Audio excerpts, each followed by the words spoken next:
saya kembali lagi masih dalam keadaan September Oktober, dimana kali ini saya akan mereview DN Edit lagi yang berjudul Sejarah Gerakan Buruh di Indonesia dari tahun 1905 sampai 1926, dimana pada tulisan ini termuat dalam brosur di tahun 1952. Nah, apa saja ada isinya, mari kita saksikan. Oke, pertama-tama DN Edit berbicara tentang masalah pokok masyarakat kapitalis. Di sini saya akan membacakannya begitu. Apa sebab di satu pihak ada manusia yang bekerja keras, tetapi walaupun demikian tidak mendapatkan hasil yang cukup untuk hidup sebagai manusia.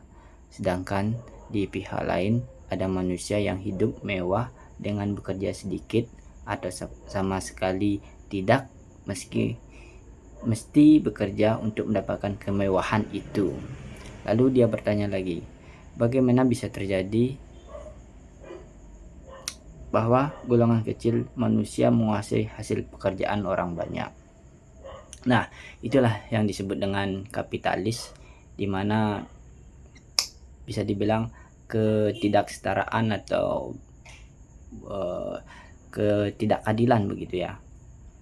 Nah, pada kali ini dia menerangkan terlebih dahulu apa itu kapitalis. Menurut Edit dalam tulisannya itu, kapitalis adalah masyarakat barang dagangan. Apa yang dimaksud dengan masyarakat barang dagangan? Di sini adalah barang-barang yang diproduksi tidak ditunjukkan langsung untuk dipakai, tidak untuk memenuhi kebutuhan sendiri, tapi ditunjukkan untuk dijual di pasar agar mendapatkan untung. Jadi para kapitalis itu membuat barang bersama buruh begitu ya, dikerjakan buruh, namun tidak untuk memenuhi kebutuhan rakyat, namun untuk mendapatkan keuntungan dirinya sendiri yang nantinya akan diproduksi secara anarki dan ada persaingan. Nah, pada perkembangannya kapitalis ini nanti diselidiki atau diterangkan oleh filsuf atau ekonom, bisa dibilang itu mungkin bapak dari kaum komunis, yaitu adalah Karl Marx.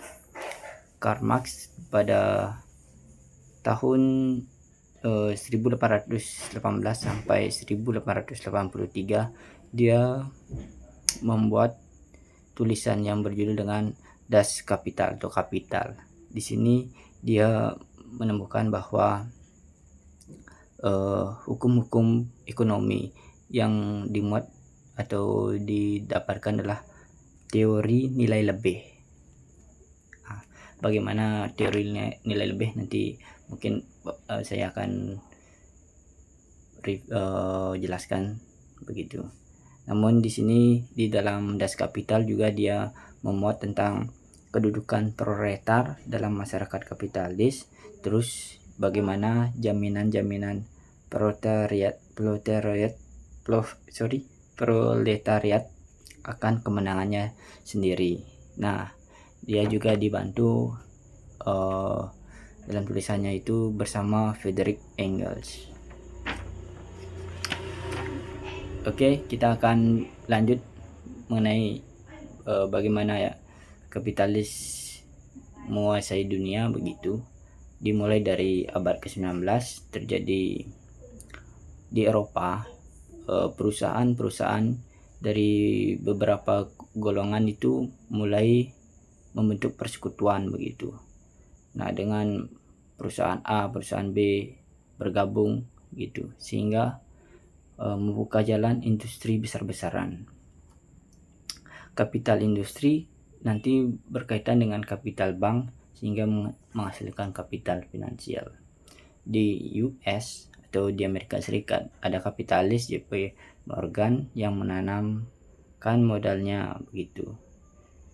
Terus ada di Jerman ya, ekonomi sangat maju pada waktu itu, dan pada 1873 di Inggris ya, kapitalis Inggris ini mendapatkan saingan dari luar negeri.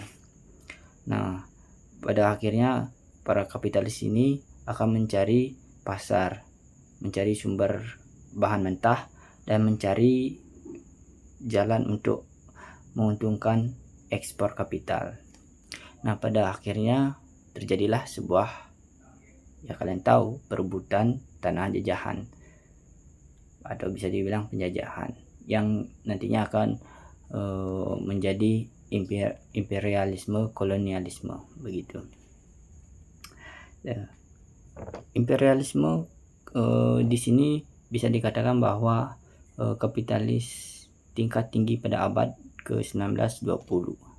Nah, seluruh dunia dikuasai oleh kapital dan semua daerah koloni sudah dibagi-bagi di antara negara-negara imperialis. Ya, bisa dibilang pada abad ke-19-20 ini terjadi penjajahan yang sangat besar begitu ya. Daerah-daerah seperti Afrika, daerah Asia seperti Indonesia dibagi-bagi ke, ada dari penjajahan Eropa, penjajahan dari Belanda, Spanyol, Prancis, Inggris ya, dan lain-lainnya. Nah, dalam satu sistem ini maka terbentuklah sistem produksi kapitalis, di mana ini merupakan satu sistem ekonomi pada waktu itu. Ya, mau gimana lagi, inilah sumber dari perang begitu, mencari tanah jajahan atau mencari bahan mentahnya. Nah, pada zaman imperialisme besar ini tentu ada sebuah, tidak mungkin berjalan mulus begitu, pasti ada antitesanya, yaitu adalah buruh itu sendiri. Maka dari itu ada pengaruh dari kemajuan gerakan buruh. Nah, dulu pada mulanya buruh berelasi sama majikan doang begitu, antar cuma ya buruh rumah tangga begitu, dan cuma di daerah begitu. Namun untuk yang sekarang buruh melawan perusahaan-perusahaan besar begitu, sehingga harus di sini dia bilang bahwa harus ada organisasi yang melindungi kepentingan buruh, yaitu adalah organisasi serikat buruh, disusun atas dasar nasional atau seluruh negeri yang nantinya akan menjadi gerakan rakyat sedunia. Itu saja dari saya. Selanjutnya akan saya jelaskan imperialisme di Indonesia pada bab 1.